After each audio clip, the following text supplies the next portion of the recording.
I had been planning this trip for months. It was supposed to be a simple weekend getaway with my college friends.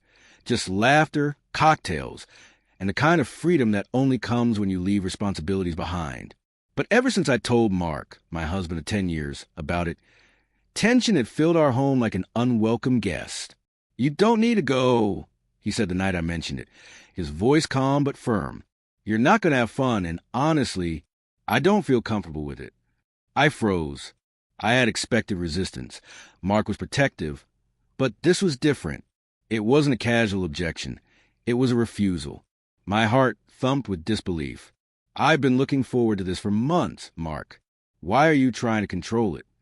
He shook his head, leaning against the kitchen counter. "It's not about control. It's about trust. You know how much I care about you, but this doesn't feel right." I stared at him, frustration boiling under my calm exterior. I tried reasoning, explaining how harmless it would be, how responsible I'd be, how we both needed space sometimes. He listened, nodded, and then refused again. "I just don't want you going," he said, leaving no room for discussion. I went to bed that night feeling a storm of emotions, anger, confusion, and something deeper I wasn't ready to admit. Hurt. It wasn't the trip itself that bothered me. It was a sudden wall between us, the implication that he didn't trust me. Despite everything, I decided I was going. I couldn't cancel. Not now. I told my friends I'd meet them at the airport early Friday morning, leaving behind Mark's disapproving stare. The taxi ride was silent, and for the first time in months, I felt the strange thrill of independence. Landing in Miami, the city's chaos and heat seemed to wash away my doubts.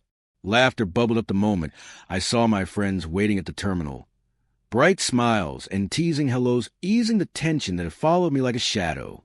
For hours we talked, drank, and wandered along the beach. It was intoxicating to feel completely in control of my time, free from Mark's shadow of judgment. Then came the message. It was simple, direct, and it made my stomach drop. "I know you're there. Don't even think about ignoring me." It was Mark. I frowned, tapping out a careful reply. "I'm with friends. Everything is fine." No response came for the next 30 minutes. I tried to brush it off, sipping my cocktail and staring at the ocean, but unease settled into my chest like a heavy stone. Finally, my phone buzzed again. "I'm outside your hotel." The words were calm, almost too calm. My breath caught. I had thought I was free, that this weekend would be a sanctuary. But in that moment, reality crashed back like a wave. He had followed me. I ran to the window. Across the street, leaning against a car, was Mark. Sunlight glinted off his sunglasses, but there was no mistaking that familiar tilt of his jaw, the subtle tension in his shoulders. My friends crowded around, noticing my sudden paleness. "What's wrong?" one of them asked. I opened my mouth, but no words came. Inside, my pulse raced. I had to think fast. I told my friends I needed a minute, stepping out onto the balcony. I dialed him, trying to keep my voice steady. "Mark, what are you doing here?" "Watching," he said, and the single word made my stomach flip. "I told you I didn't want you coming. I just want to see if you'd listen. I need to know I can trust you." My fingers tightened around the railing. "You can't follow me everywhere, Mark. This isn't fair." "Fair." His voice edged, but not with anger. Calm control, measured, precise. "You're the one who chose to ignore my wishes. I'm giving you a chance to fix it before things get complicated." I swallowed hard. I didn't understand. Complicated? How? He didn't answer immediately. Instead, he stepped back, took out his phone, and showed me a picture. My heart froze. It was a photo from inside the hotel lobby. My luggage, perfectly packed, sitting by the front desk. And next to it, a note, folded and addressed to me. I recognized his handwriting immediately. "I hope you enjoy your trip. But remember, every action has consequences." I staggered back from the balcony, gripping the railing. Fear, confusion, and adrenaline collided in a storm that left me almost dizzy. I had gone on this trip thinking I was reclaiming my freedom, only to realize that Mark had anticipated every move, calculated every step. For the rest of the afternoon, he stayed outside, never speaking, always watching. I called the hotel desk, explained I had friends with me, but they couldn't do anything. He hadn't entered the property illegally. My options were shrinking, my sanctuary shrinking with every passing hour. By evening, I realized the truth. This wasn't just about a girl's trip. This was a test, a warning. And whatever came next, I had no idea how far he was willing to go. That night, I lay in bed, staring at the ceiling, replaying every argument, every refusal, every subtle look he had given me over the past weeks. The thrill of independence I had felt that morning was gone, replaced by a tense, creeping dread. I didn't know whether to confront him, escape, or prepare for what was coming. And then my phone buzzed again. A new message, 2 words, "Come downstairs." I froze. The rest of the hotel room faded around me. My heart raced. My friends were out celebrating, oblivious, and yet I was trapped in the tension of a husband who had crossed oceans and miles to confront me. Whatever was about to happen, I knew one thing. This trip had turned into a game I didn't understand, and the stakes were far higher than I had ever imagined. I stared at the message for what felt like an eternity. Come downstairs. My hand shook slightly, and I debated every possible scenario in my head. Was this confrontation, a lecture, or something worse? I knew one thing. Ignoring it wasn't an option.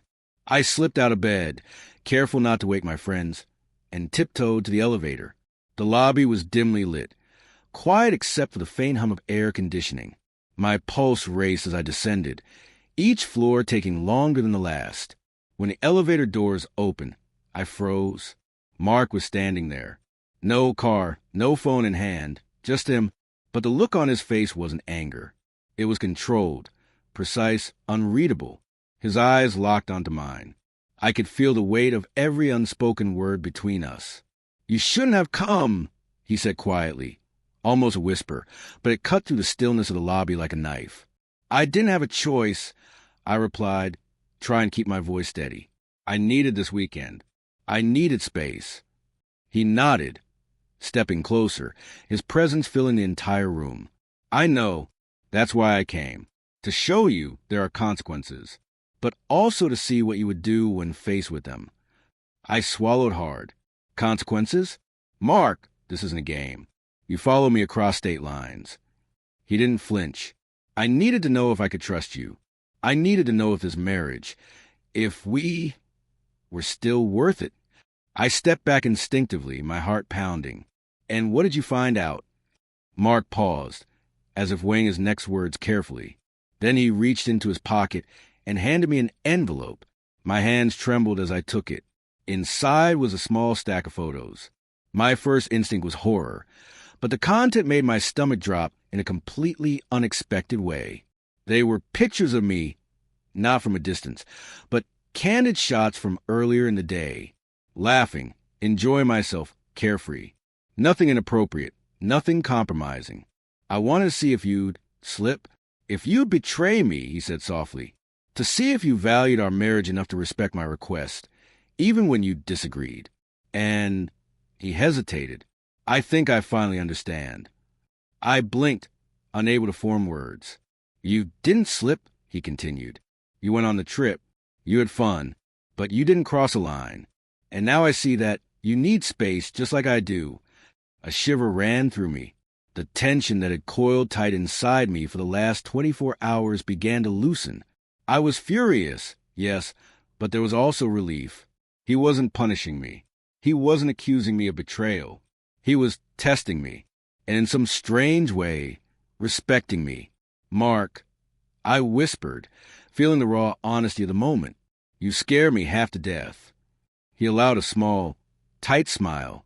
"I know, and that was the point." I laughed nervously, trying to release some of the tension. "This is insane. You following me, showing up, all of this. What kind of marriage tests its own limits like this?" "The kind that's worth saving," he said simply. "I don't want us to drift apart. I want to know we're solid. Even when we disagree, even when we fight, even when we want different things." It took a moment for the weight of his words to sink in. I realized in how much I had underestimated him. Not his love, but his understanding of us, of the fragile lines that marriage often balances upon. I don't know what to say. I admitted I thought this weekend would be my escape, but it turned into something else entirely. Exactly, he said. It's not about escape. It's about trust, about seeing each other clearly, even when it's uncomfortable. For the first time that day, I felt calm. Not the reckless, free-spirited calm I had imagined in my mind when planning this trip, but a deep, steady realization that our marriage, 10 years of history, love, and mistakes, was still alive. Fragile, yes, but alive. We stood there in silence for a moment, letting the air between us settle.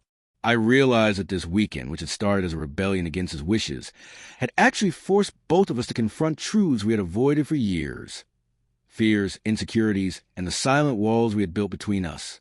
Finally, I took a deep breath. Mark, I'm sorry for not respecting your wishes. I thought I needed this trip alone, but I see now that we could have handled it differently. He stepped closer, gently taking my hand.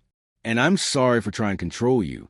I needed to feel sure, to know we weren't losing each other. We looked at each other for what felt like minutes, a mixture of exhaustion, relief, and unspoken understanding passing between us.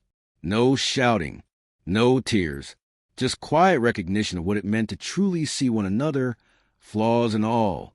Let's go back to the room, I said finally, voice soft, and maybe just enjoy the rest of the weekend together. No games, no tests.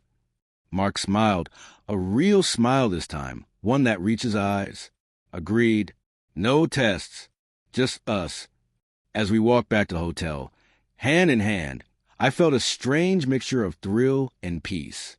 The storm had passed, leaving behind clarity. I had gone on the trip thinking I was escaping, only to discover that sometimes the greatest adventure is facing the truth about love, about trust, about the person standing next to you.